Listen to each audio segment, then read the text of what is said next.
Wild animals are built for open space. Some roam across territories that stretch for miles. Others circle entire oceans chasing prey. So it's no wonder that watching these creatures pace behind glass or fencing can feel wrong. Over the years, growing awareness of this has led to bans on keeping certain species in captivity altogether. That said, captivity isn't always bad news. For some species clinging to survival, breeding programs behind the scenes are the only reason they still exist at all. Injured or sick animals also get a second shot at life through rehabilitation centers before being released back into the wild. But here's the catch. Some animals simply cannot be kept in captivity, no matter how hard we try. Evolution shaped them for very specific environments, and there's no artificial setup that comes close to replicating it. Today, we're counting down 7 animals that have proven time and again impossible to hold in captivity, and the real stories behind the failed attempts. 1. Great white sharks. Let's start in the ocean, with the most iconic example of them all. The great white shark sits near the top of the marine food chain, capable of taking down prey as large as elephant seals. Only the orca truly outmatches it, and yes, on rare occasions, great whites have taken human lives too. Chances are, unless you're a professional diver, you'll never see one swimming free in the wild, even though plenty of people would love to. Several aquariums have tried to change that by holding great whites in captivity. Every single attempt has ended badly. That might sound surprising, since other massive sharks like the whale shark, the largest fish on Earth, have thrived in aquariums for years. So what's different about the great white? The answer lies in its biology. A great white shark has to keep swimming constantly just to breathe. In the wild, that's no problem. The ocean is endless. In a tank, even a massive one, that constant motion becomes a source of relentless stress. On top of that, great whites migrate huge distances to reach their feeding grounds, something no enclosure can ever replicate. There's also no real conservation argument for keeping one captive. Their population wouldn't benefit from it. So the motives behind these attempts are questionable at best. A live great white is basically a guaranteed crowd puller. In 2016, a 3.5-meter great white survived just 3 days at Okinawa's aquarium. Some facilities have had modest success keeping juveniles for longer stretches though. The Monterey Bay Aquarium made its first attempt back in 1984. The shark refused to eat and starved to death after just 11 days. Between 2004 and 2011, Monterey Bay tried again with Project Great White, cycling through 6 different sharks. One of them set the record 198 days in captivity, growing 43 centimeters and gaining 45 kilograms before being released.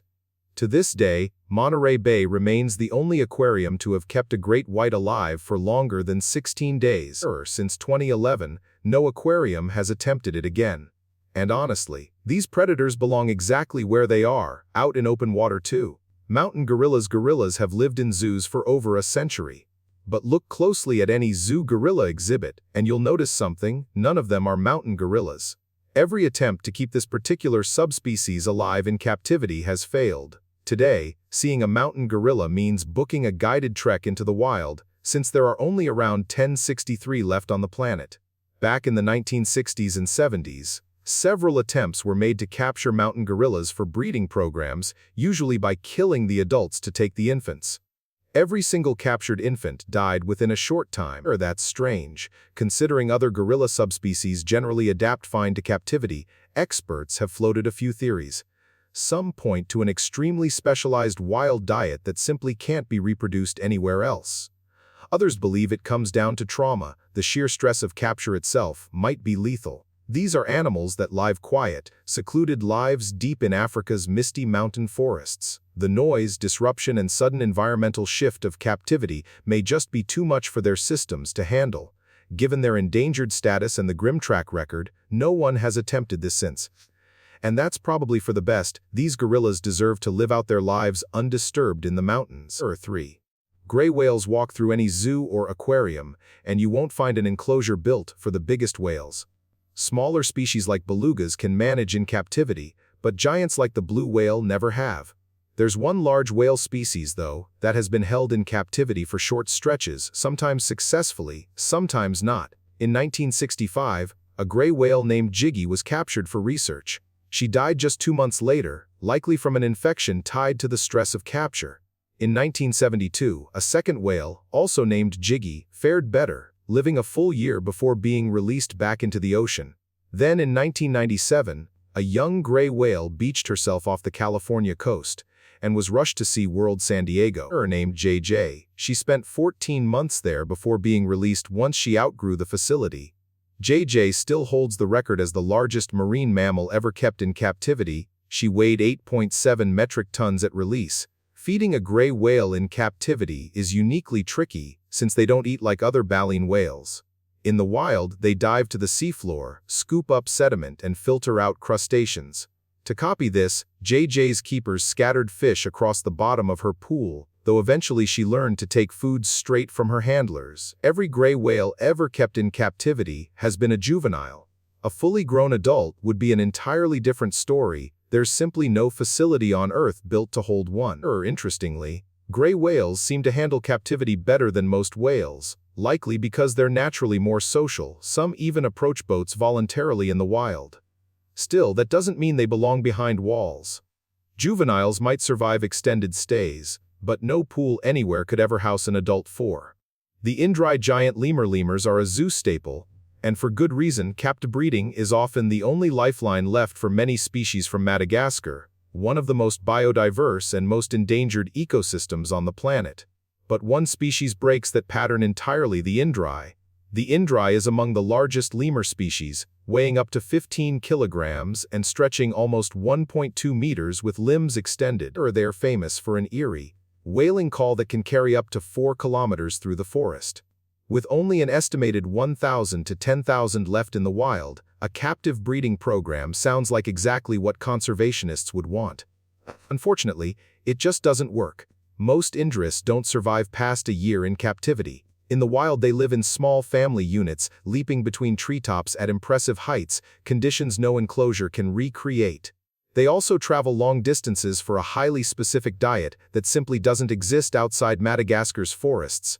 The good news: they've had success breeding in semi-wild sanctuaries within their native range, which offers real hope for their recovery. While many lemur species depend on captivity to survive, for the Indri, captivity is often a death sentence. Want to see one? You'll need to go to Madagascar and listen for that unmistakable call 5. Leopard seals. Leopard seals are some of the eeriest, most misunderstood predators in the ocean, and most people will go their whole lives without seeing one up close. A handful have ended up in zoos and aquariums, almost always after being found injured and needing rehabilitation. In 2007, a leopard seal named Casey arrived at Taronga Zoo after being found on a beach with a shark bite. He lived there until 2014, when a prolonged illness led to him being humanely put down. His case proves long-term captivity is technically possible, but that doesn't make it right.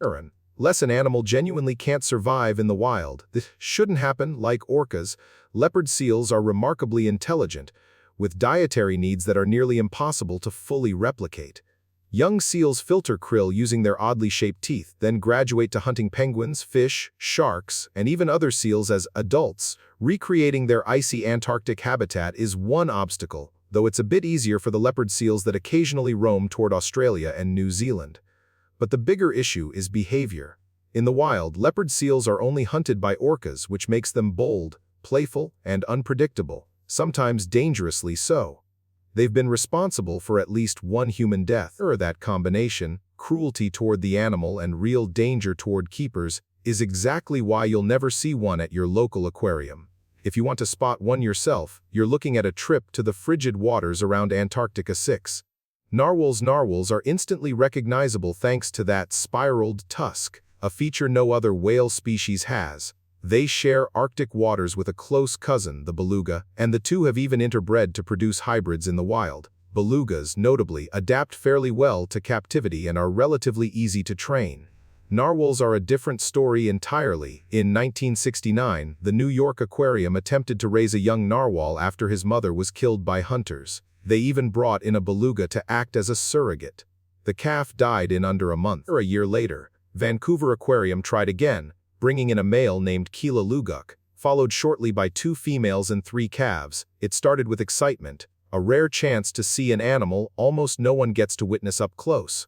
Within a month, all 3 calves had died. By year's end, every single narwhal at the aquarium was dead. These deaths were preventable. Experts pushed hard for their release, but the aquarium's director refused. Researchers point to several likely causes tied to the narwhal's biology and habitat. Arctic water is nearly impossible to replicate, pristine, frigid, and completely unlike a tank environment. Their tusks are also packed with millions of nerve endings that detect subtle shifts in temperature, pressure, and water chemistry. That means the warmer, dirtier water of captivity would be a constant, unbearable irritant. Narwhals are also known to be extremely sensitive to noise, and studies show human-generated sound in the Arctic significantly disrupts them. They thrive in large family pods. Everything about captivity works against their nature. If you're determined to see one, the Arctic is the only place it'll happen. 7. Leatherback Sea Turtles. The leatherback is the largest turtle on Earth, and the largest reptile that isn't a crocodilian. Some estimates put their max weight around 500 kilograms, with a length of up to 2.7 meters. Their entire body is built differently from other turtles. They can dive to extreme depths, protected by leathery skin that withstands intense pressure. Instead of a hard beak, they have backward-facing spines lining their mouth and throat, perfectly designed for gripping and swallowing slippery jellyfish, their primary food source. Keeping one in an aquarium isn't technically impossible, but they rarely thrive, and none have reached full maturity in captivity. Like great whites, leatherbacks are constant swimmers, and in a confined tank, that translates to repeated collisions and self-inflicted injuries. Some young leatherbacks spend their early lives in research facilities before release, but housing a full-grown adult is essentially unheard of. In 2015, an injured leatherback was discovered off South Carolina and brought to the South Carolina Aquarium. Named Yorkie, he'd been eating plastic debris after mistaking it for jellyfish. After a short rehabilitation, he was released back into the ocean. These days, any leatherback in captivity is there strictly for conservation or emergency rehabilitation. You won't find one on permanent display anywhere. They're simply too large, too restless, and too specialized for artificial environments. Spot one in the wild and consider it a rare privilege. That wraps up our list of 7 animals that just can't handle life in captivity. Got other animals you think deserve a spot on this list? Drop them in the comments below. Thanks for watching. See you in the next one.